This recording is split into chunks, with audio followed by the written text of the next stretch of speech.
From the American Academy of Neurology, I'm Dr. Daniel Correa. And I am Dr. Katie Peters, and this is the Brain and Life Podcast.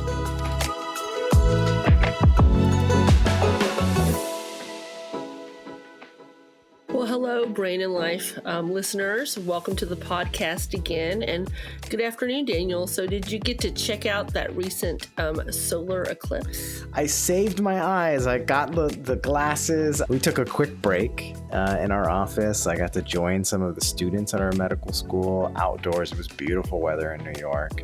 But it was also wild how disoriented some people felt that day in the afternoon. I felt a little weird at dinner, but who knows what the reason and cause was for that. And even, those several organizations have said afterwards, because so many people posted online, I felt weird, I was all thrown off, that right now there's not any evidence that the eclipse would affect our health. But so many people noted it, that maybe it's another area where we need more research to understand. Sometimes it's just the limitation of data, and something like this that only happens every 20 years, that probably really limits and challenges our ability to understand how things like this might impact some individuals or more people. How about you?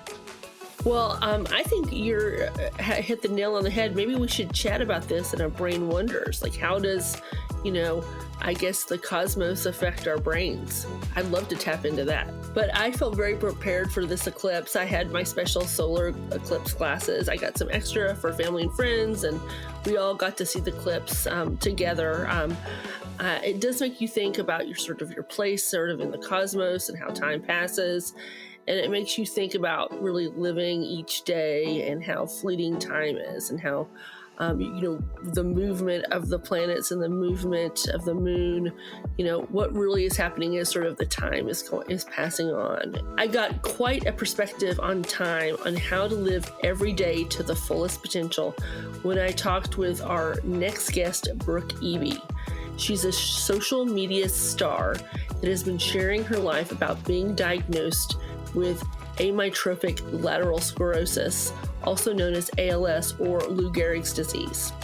She talks about her personal journey, how she shares and interacts with people on social media, and her advocacy work with ALS. She is pretty candid about her diagnosis and her life. She's young, she's in her 30s, and she also talks about the terminal nature of her illness. We talk about how she has to live life in, quote, dog years. For example, packing 7 years of life experiences into 1 year. She calls that ALS time.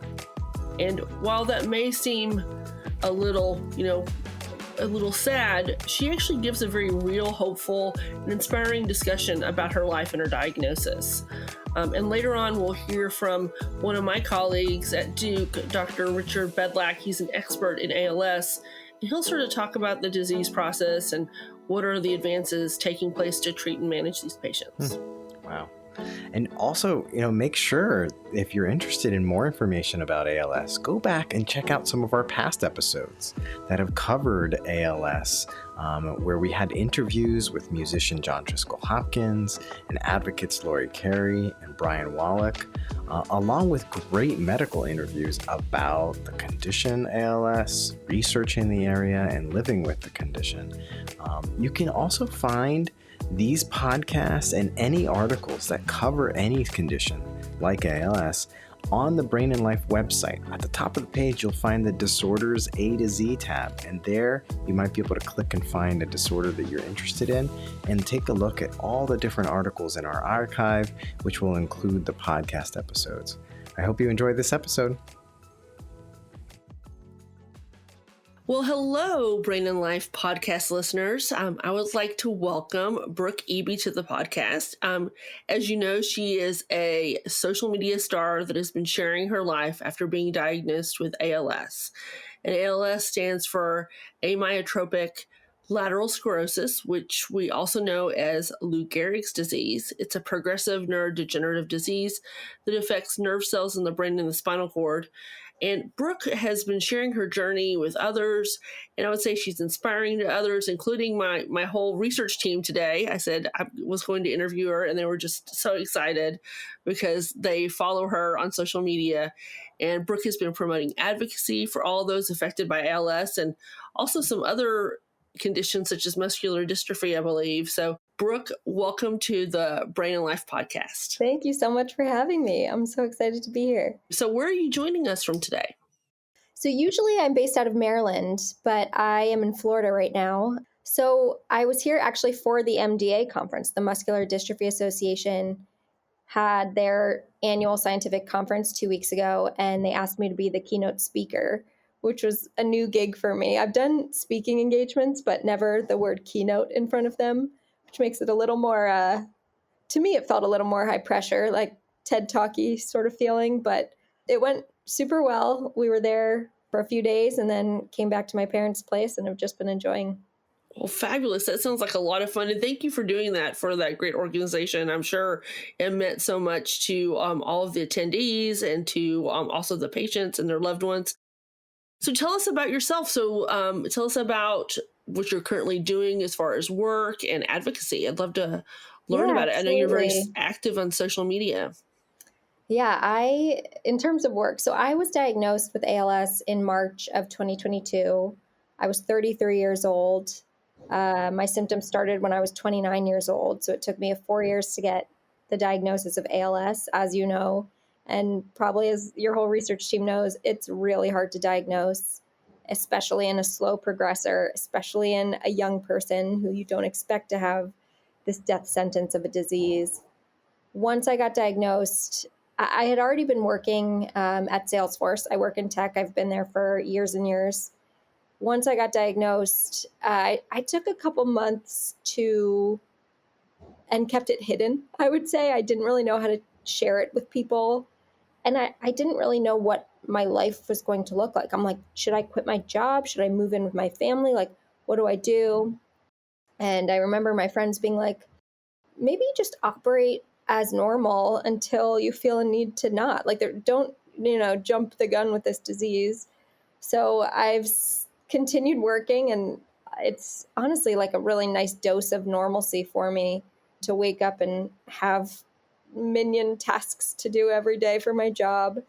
And then outside of Salesforce, I started doing the whole social media thing about 1.5 years ago, and that's blown up quite a bit. So a lot of great opportunities have come from that. I've gotten to meet a ton of people like your team and, so many others who do all of this research, and it's been great.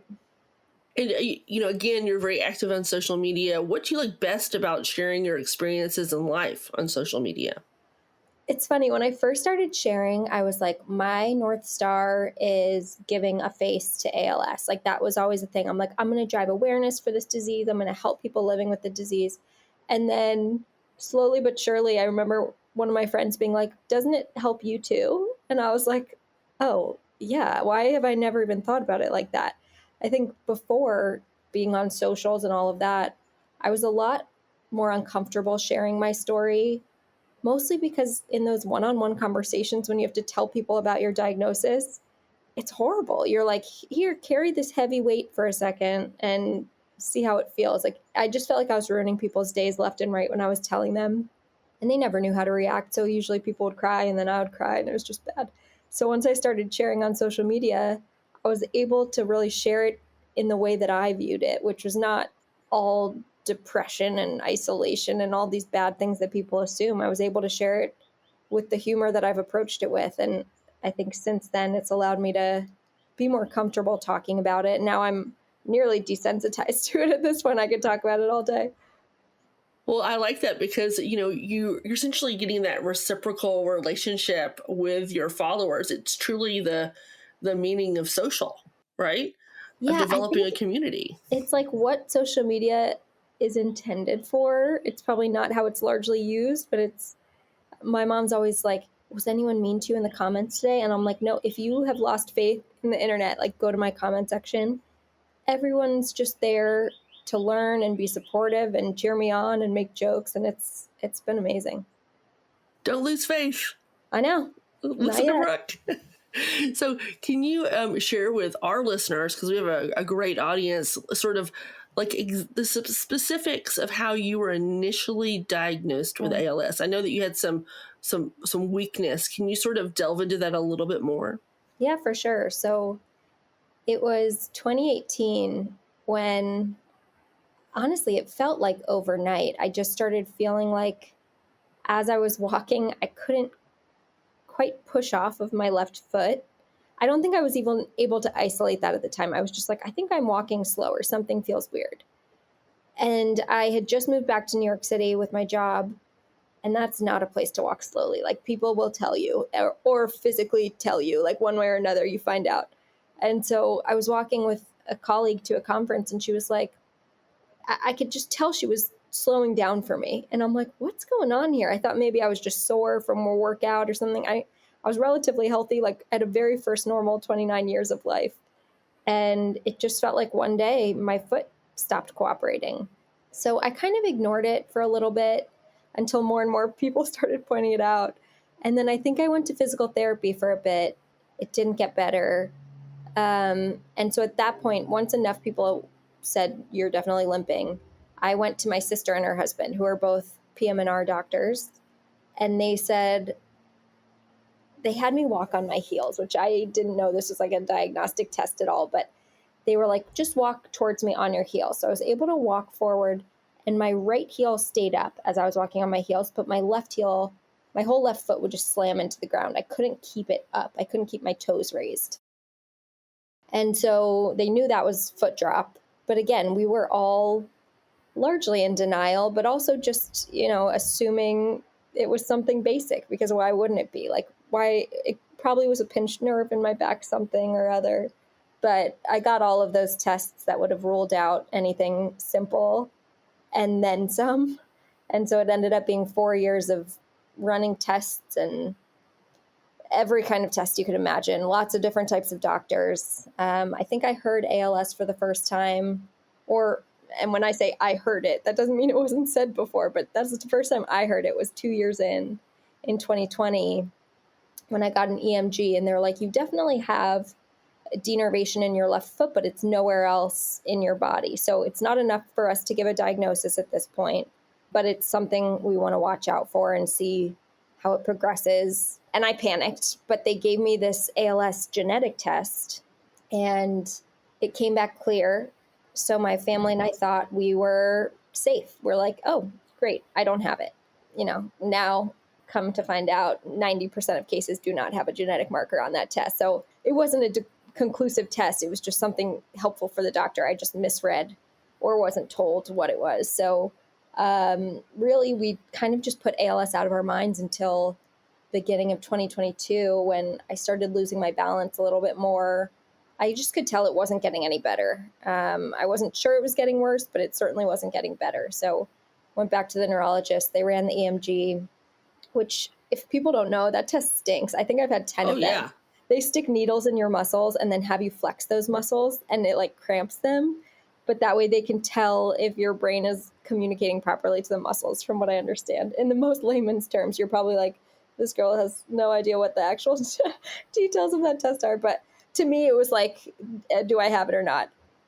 So they ran it, and they saw it in both my feet this time. So they're like, okay, it's officially progressed. And then I think they saw some fasciculate or twitching in my arms. And that was the point, beginning of 2022, when they were like, okay, we can officially call it ALS. So you have to rule out everything else first.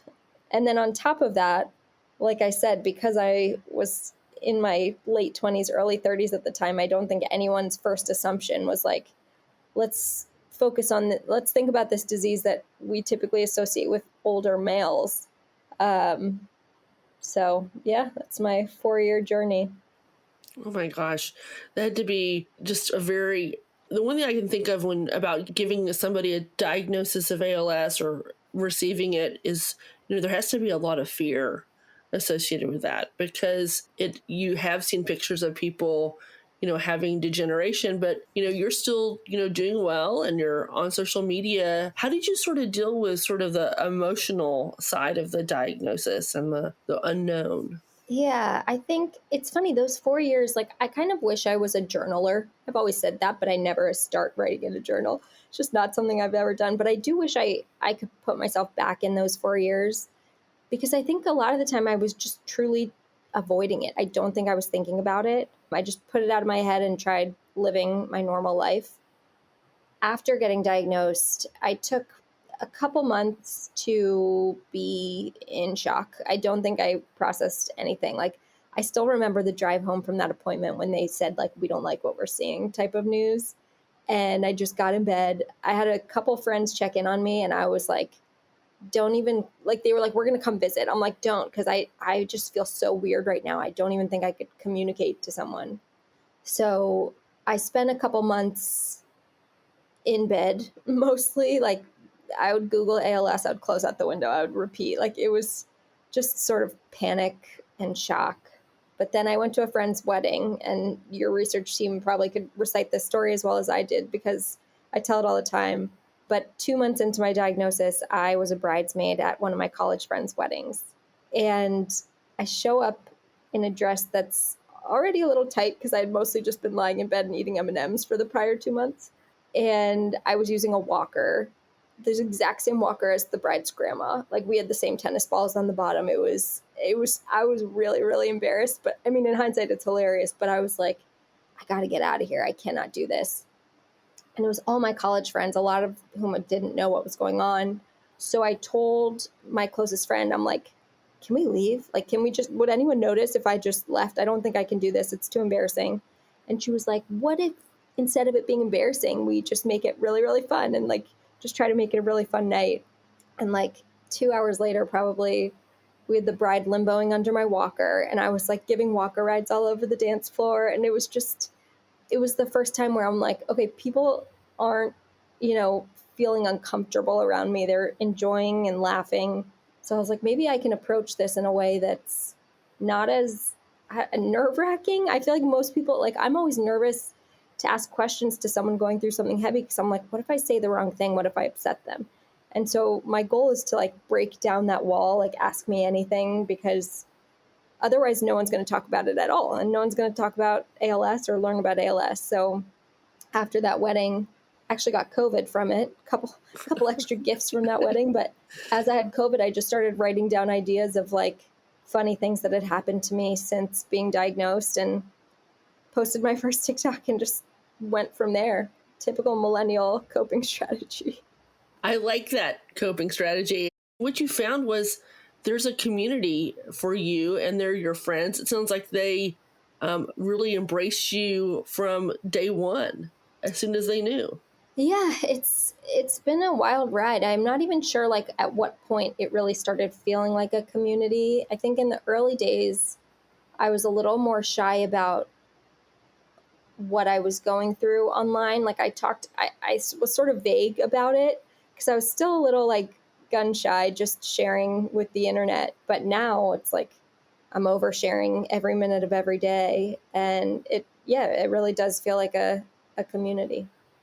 So you mentioned sort of you thought you wish you could have journaled. Is there anything that you wish you could tell sort of now in the position that you're in, that you're sharing on social media, that you're in advocacy for ALS? What would you tell sort of yourself back then when you first got diagnosed? What would Oh you my tell them gosh. now? I don't even know if I could express what it's been like for the last year and a half to that person, because like when I first got diagnosed, I was just confused what anything was going to look like in the future. And honestly, I still am. Like, I still have no idea what life's going to look like in a month, 6 months, a year.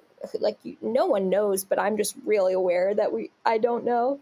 And I think about it probably more often than the average human. But I think I always say, like, I do think I was meant for this, which not a lot of people love hearing me say that. But if you look at how my life was set up, I'm in a really good position to have something like this come in, and I'm in the right position to be able to fight back. Whereas, like, not everyone is. I have like a strong family, friends, job, financial situation, humor, like all of those building blocks allowed it so that when ALS came into my life, I could just like solely focus on that head on. Whereas, if you don't have those building blocks, ALS will come pummeling in and knock everything over. So I think the girl those first couple months, I do wish I could have seen the potential of what I was able to do back then, but I don't think I would have believed it in that position. I was just taking it a minute at a time back then. And that's okay to take it a minute to minute, Yeah. a second to second, because what you're showing is also you're enjoying it, and you're enjoying every second, you're enjoying every minute. So I just say kudos to you. I think that's wonderful. Thank you. And how have you adapted? I'm sure, you have favorite activities, favorite hobbies. Now that you're sort of living with ALS, how have you adapted to be able to do those? Yeah, physically, my life has changed a lot. So in the first probably 6 or 7 months after being diagnosed, I went from using just braces on my legs to a cane, to a walker, to a wheelchair in probably, it might have been 8 months, but it was between 6 and 8. I can't really do the math because my memory is not very good. But I went from walking to being in a wheelchair full time very, very quickly because my legs are really where it's affecting me. So life has changed quite a bit. I mean, I'm not going to like workout classes anymore the way I used to. I'm not going to the gym. I'm not doing like running, anything like that. But I have found some adaptations for certain things I like. Like when I first got diagnosed, I would go and hit golf balls with my dad. He actually found they have like an accessible cart, an adaptable cart that you can strap yourself to and still hit.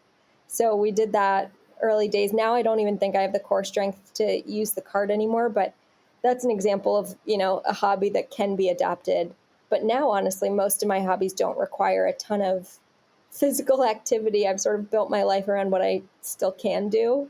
So it's, social media, I really don't need to be getting into the gym for that. I just tuck into my phone. I'm a big reader. I spend time with family and friends, and we just adapt as necessary. So can you sort of share your hopes and sort of aspirations for people living with ALS today? Like, what do you hope for? As hopeless as a diagnosis is, like when you get diagnosed, they basically tell you like, go write your will and plan your funeral. There's not a lot they can give you because there are 3 approved medications for non-genetic ALS, which is what I have. And one of those is actually being pulled off the shelf likely because it's proven to be not effective. So we'll probably be down to 2. And those medications are expected to extend your life for a few months. It's not revolutionary. It's not anything to really hang your hat on. And so the community is forced to be very hopeful in a hopeless situation. So when I gave that keynote a couple weeks ago, what I really wanted to tell them, and I think it was how I closed all of it. I'm sure they're sick of me saying it, but I said, like, when I got diagnosed, I really had to learn how to live life in dog years. Like, I make every year worth 7 now. And so because of that, because I'm living at the speed of ALS, you all need to operate at the speed of ALS. Like, we need to move faster with the research on this disease. And I presented this whole framework to them where I basically said, write down every obstacle. What is slowing you down from living or working at the speed of ALS? Because we need to understand that.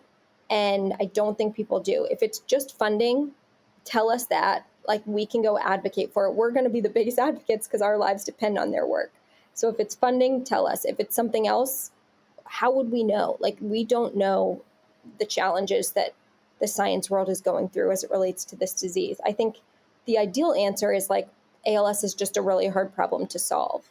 But we know that's not the only challenge they're facing. There's so much more red tape around what they're doing. So I think my hope is that they heard me, first of all, but also just anything to get us moving faster. Like, again, operating at the speed of ALS is not easy, but that's my hope. Oh, I love that. I think that's a great idea. Operate at the speed of ALS and let's get things done and become better allies and advocates for individuals with ALS. So, Brooke, you're amazing. And I just want to thank you for sharing your experiences and your advocacy for yourself and for all the community out there that are affected by ALS. And you can check out Brooke on her Instagram, I have, and on X and TikTok. And as always, thank you to our Brain and Life listeners. Thank you so much for having me.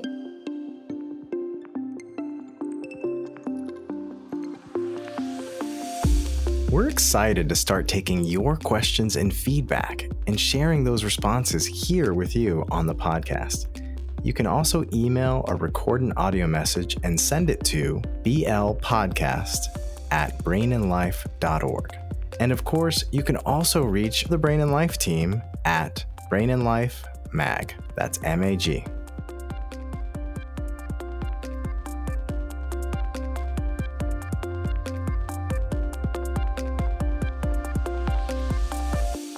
Hello, Brain and Life listeners. Thank you for joining us today. I'm your podcast co-host, Dr. Katie Peters, and I'm honored to introduce our medical expert, Dr. Richard Bedlack, who will discuss ALS. Dr. Bedlack is a fellowship-trained neurologist with a special interest in understanding the individual needs for patients with ALS and also their families. He is the Stewart Hughes Went Distinguished Professor in the Department of Neurology at Duke University School of Medicine. He serves as the director of the Duke ALS Clinic. He is well regarded for his teaching, his patient care, and his health advocacy. He's been recognized with a myriad of awards. He is also well known for his fashionable, colorful clothing, which sadly you cannot appreciate today by listening to the podcast, but I would recommend Googling him and checking it out. Still, I am confident that you will appreciate his knowledge, compassion, and wisdom about ALS. Welcome to the Brain and Life podcast, Dr. Bedlack. Thank you so much, Katie. It's great to be with you. Great. Before we start on the specifics of really ALS, which is what we're here to discuss today, can you just tell us more about yourself and where you're joining us from? Yeah, I grew up in a small town in Cromwell, Connecticut, and I was fascinated by neurology from an early age. I remember rolling my little brother down this hill in our backyard when I was about 6 or 7 and wondering why he got up and was staggering around dizzy. So I rolled myself down the hill and experienced what I would later come to understand was vertigo. But, back then we didn't have the ability to just Google things. So I'd run inside and I'd say, Ma, how come this happens when I roll down the hill? Well, write it down and I'll take you to the library and you can try to sort it out. So that just happened over and over again, through my childhood and teenage years, that I'd have a list of things. My mom would drop me at the library and I'd try to work it out with the librarian. Like, why does a person shuffle when they walk? Or why does a person's arm shake or voice tremble? So it's just, the more I learned about it, the more fascinated I got. And eventually wound up coming to Duke University in 1995 and did my neurology residency here. And that's where I saw my first person with ALS. And of all the things I'd ever come across, I found it to be the most amazing and most terrible. Never seen a history or a collection of exam findings like the one I saw that day. And I was just horrified when the attending I was learning from came in and said, "We don't know why it happens and there's nothing we can do about it. They just have to go home and get their affairs in order." And I said, nah, there's got to be a better way. So decided to stay here. And for 23 years, I've been trying to build a program here at Duke that gives people and their families options and hope. Yeah, and hope is so key. And I guess you really got interested in neurology at a young age. Kudos to you. It took me medical school. Yeah, I think before I even knew what the brain was, I was interested. I don't know why it captured my imagination, but it did. Well, that's wonderful. So you mentioned ALS. So can you just sort of give us the basics of what it is? Yeah, so ALS is a degenerative disease that most obviously affects a type of cell called motor neurons. Motor neurons are kind of like the wires that connect the front of your brain where you decide to do stuff to the muscles that carry out your actions.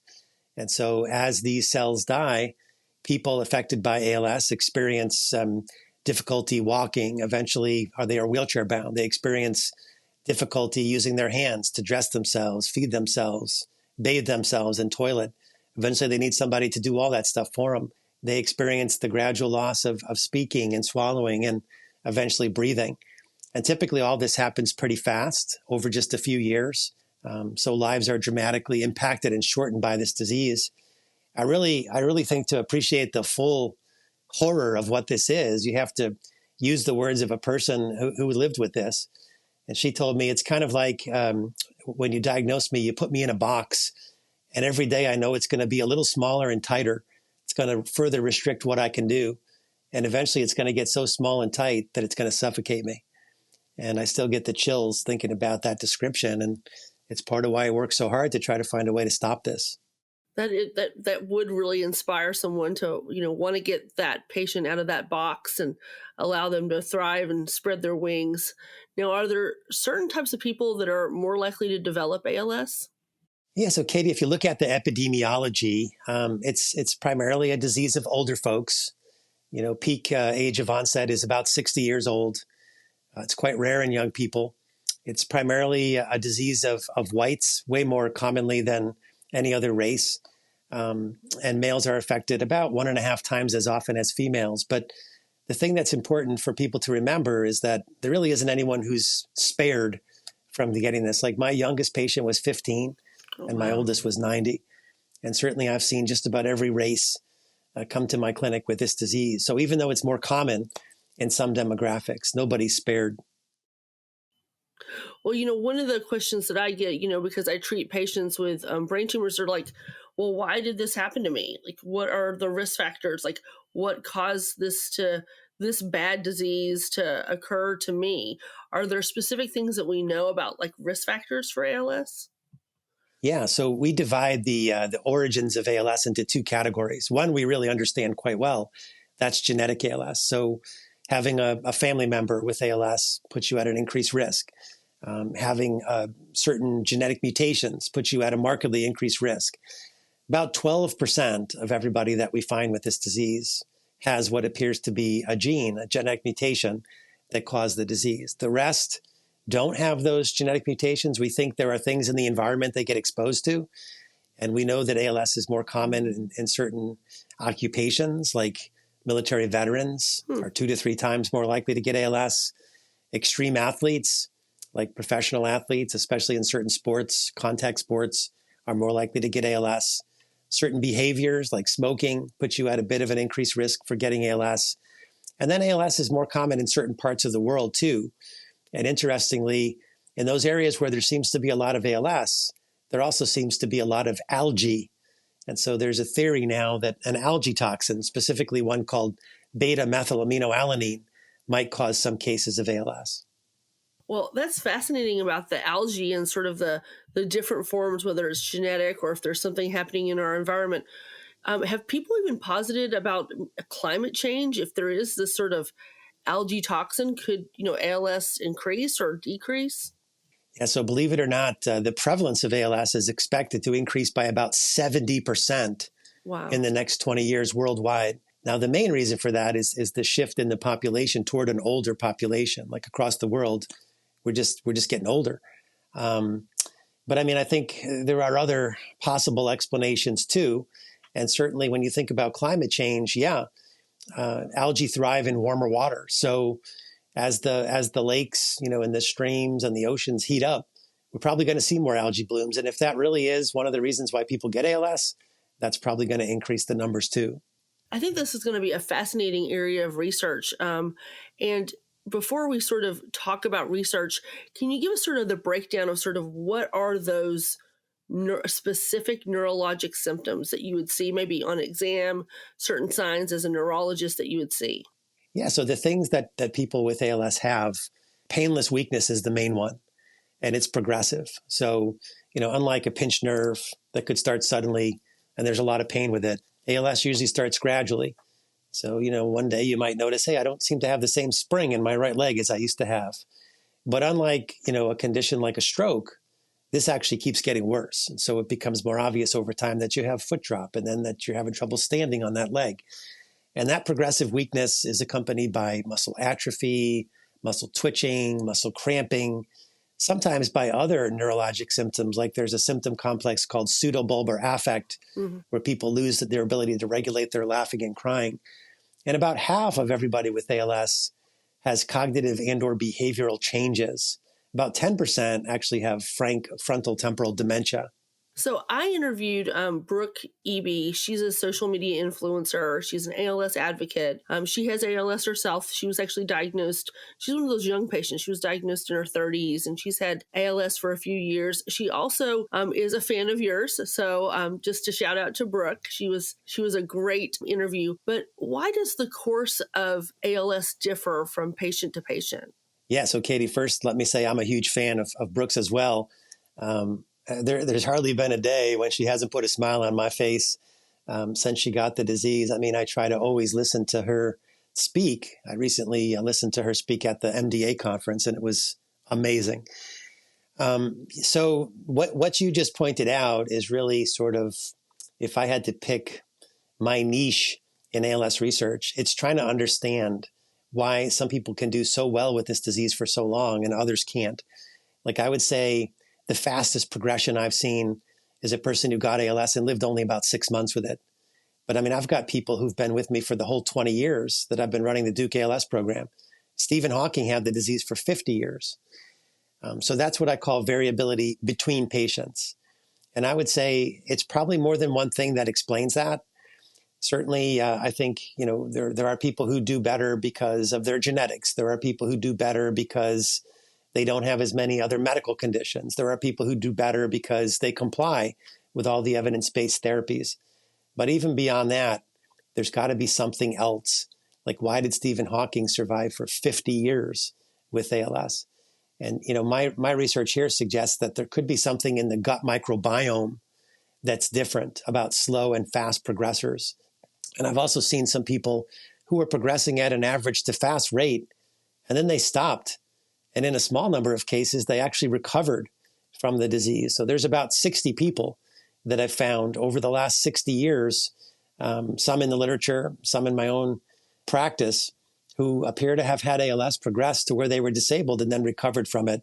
I call them the ALS reversals. And a few months ago, my team and I found something that we're really excited about. We found a genetic mutation in about a third of these patients that's extremely rare in people with typically progressive ALS. And we have a theory for how that could actually lead to ALS resistance. And so if this theory continues to look promising in the experiments that we have going on, we'll be launching a trial next year to target the genetic abnormality that these people have and try to give it to everyone and see if we might be able to reverse ALS in everyone. Well, that is amazing and exciting. Because I think that, people with ALS, they have once they get diagnosed, there's so little hope. And if you can give them an opportunity to reverse that very serious, ultimately life-threatening illness, then there couldn't be anything more exciting. So congratulations on that discovery. I can't wait to learn more. Thank you. Yeah, hopefully the next few months will show us that target continues to be promising. And, this is so reflexive of what I see for my brain tumor patients. I have some patients with the worst possible diagnosis of glioblastoma, where the survival is really, 12 to 20 months. But they've been hanging with me for the last 15 years. Yep. Well, I've always loved oddballs, Katie. I consider myself to be an oddball because of my early interest in the brain. I was certainly an oddball in school, and certainly my outfits made me stand out as well. Not always in a good way, but yes, I love oddballs, and I'm really excited that I've been able to work in a study of these oddballs that do extremely well with the disease and might have found something that might someday allow other people to do that well. And it just adds more to the idea of neurodiversity, which I think is important. So you already told us about sort of stuff that's going on in your lab and your research. Can you sort of tell us about, over the last year, have there been some other recent advances to help patients today with ALS? Definitely. So I'll just pick two. So one is we've had this drug now for a couple of years called tofersen. It's an antisense oligonucleotide. And what it does is markedly reduces the ability of a mutant SOD1 gene to express mutant SOD1 protein.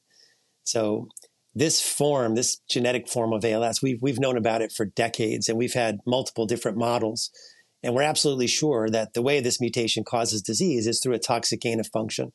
And therefore, we know exactly what we need to do to help people with that form of the disease. We got to get rid of as much of this mutant protein as we can. And so this drug was put into trials, and it went in front of the FDA. I guess about 2 years ago now. And I think there was some controversy about whether this should be FDA approved.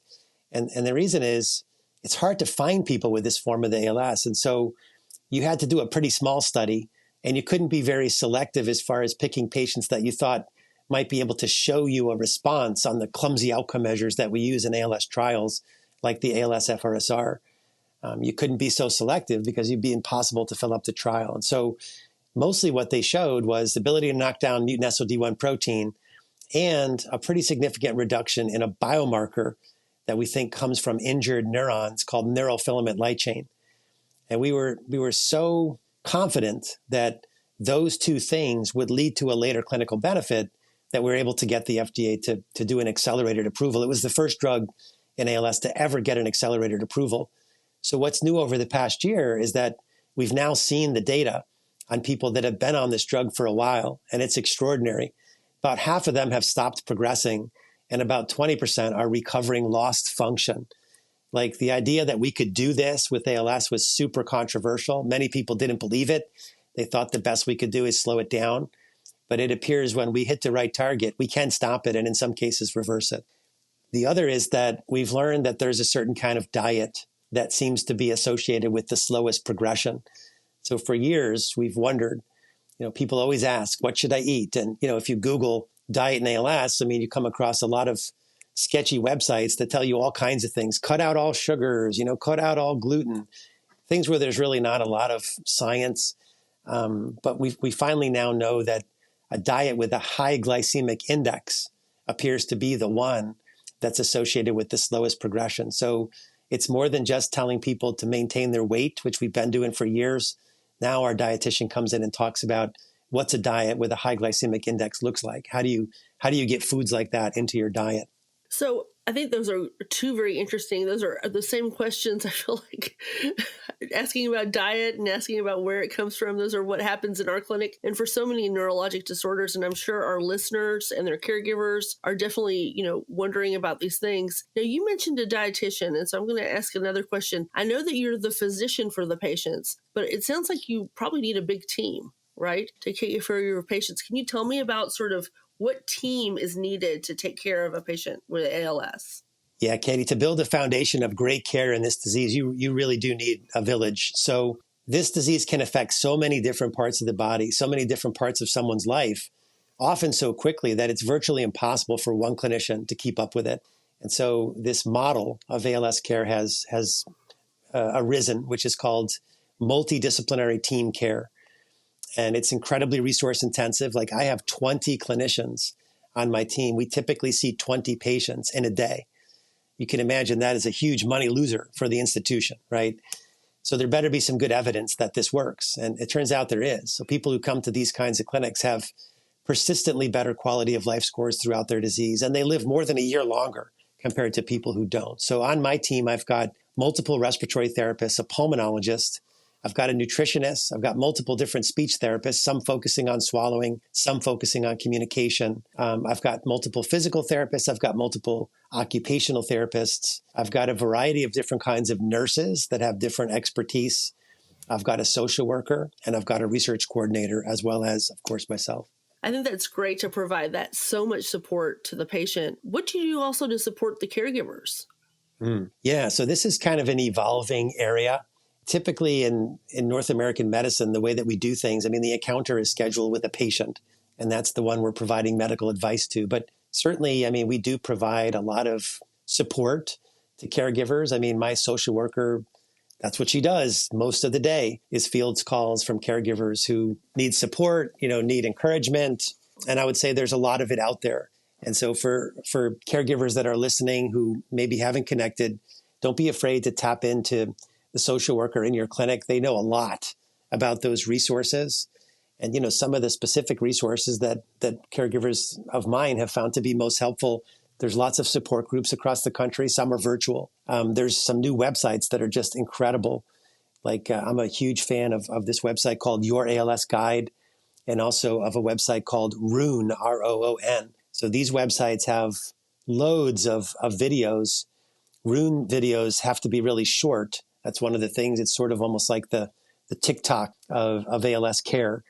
They're all organized around a question that a person with ALS might have. For example, what's the best diet for a person with ALS? And there'll be a minute or 2-minute video from an expert explaining what the best diet is for a person with ALS. So tons of information out there. But I also think, caregivers, they need a lot of emotional support too. I went through a neurological disease with my mom last year. She passed from advanced Parkinson's, and I'm so sorry. I realized, well, thanks, but I realized I was like completely unprepared for that role.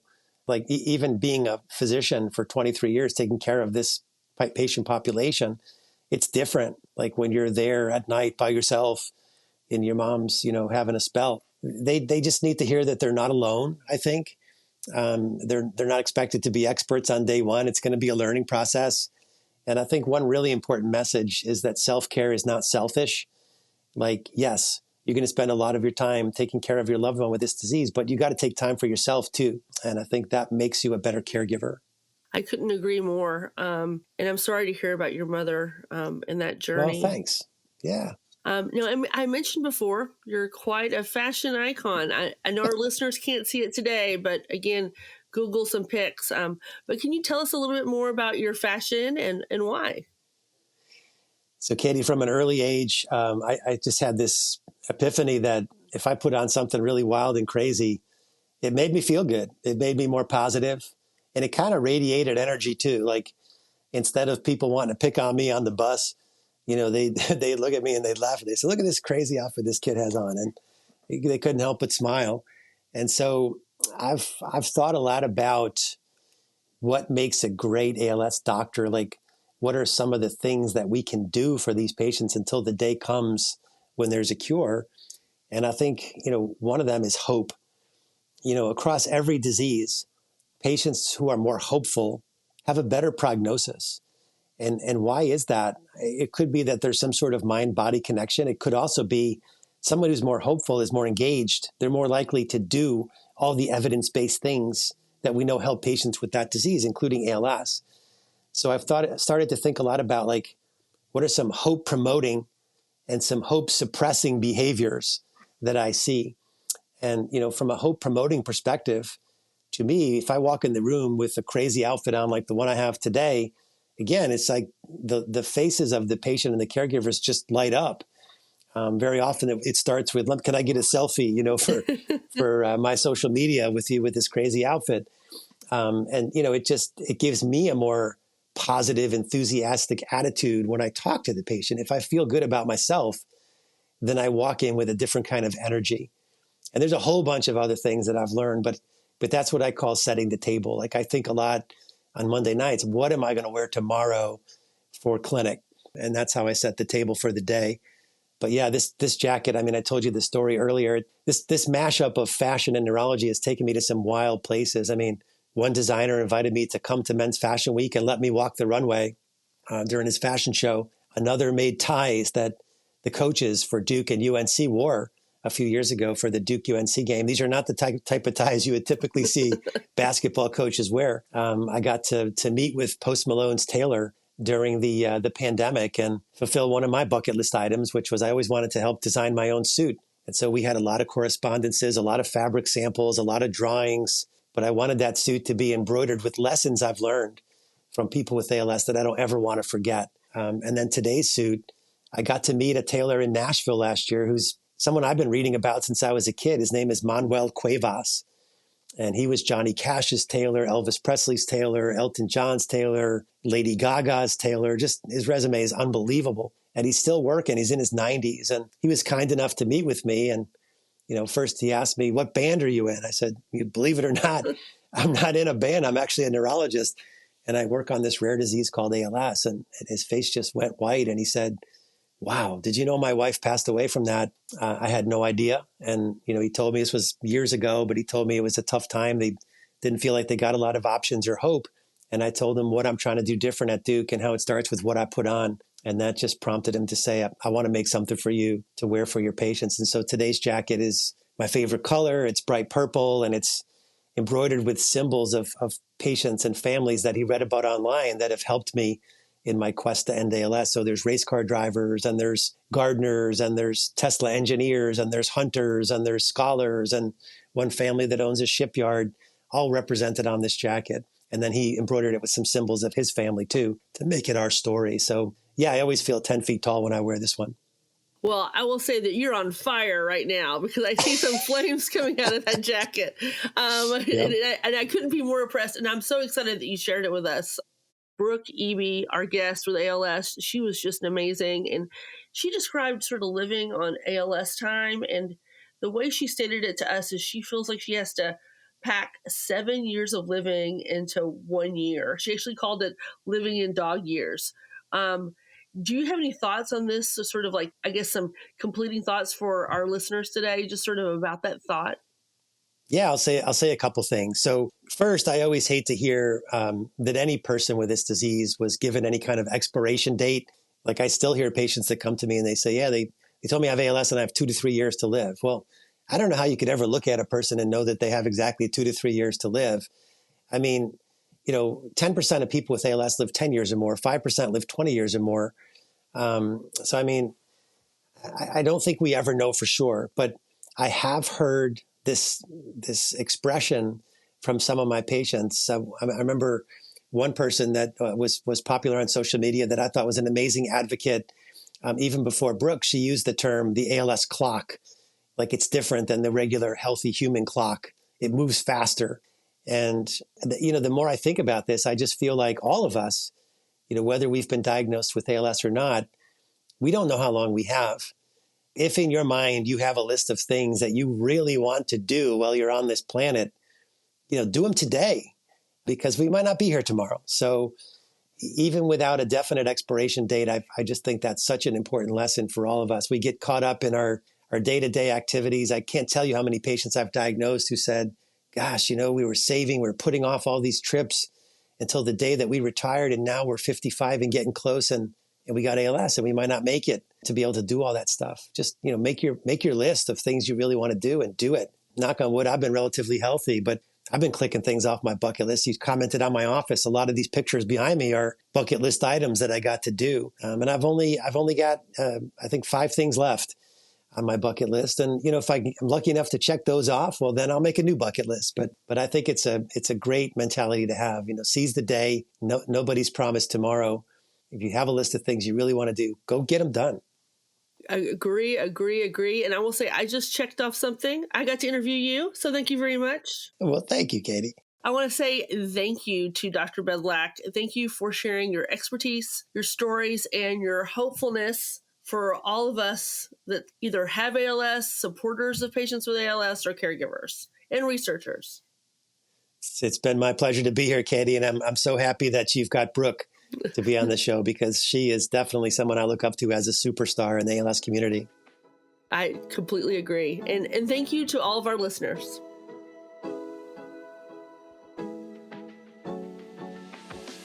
Thank you again for joining us today on the Brain and Life podcast. Follow and subscribe to this podcast so you don't miss our weekly episodes. You can also sign up to receive the Brain and Life magazine for free at brainandlife.org.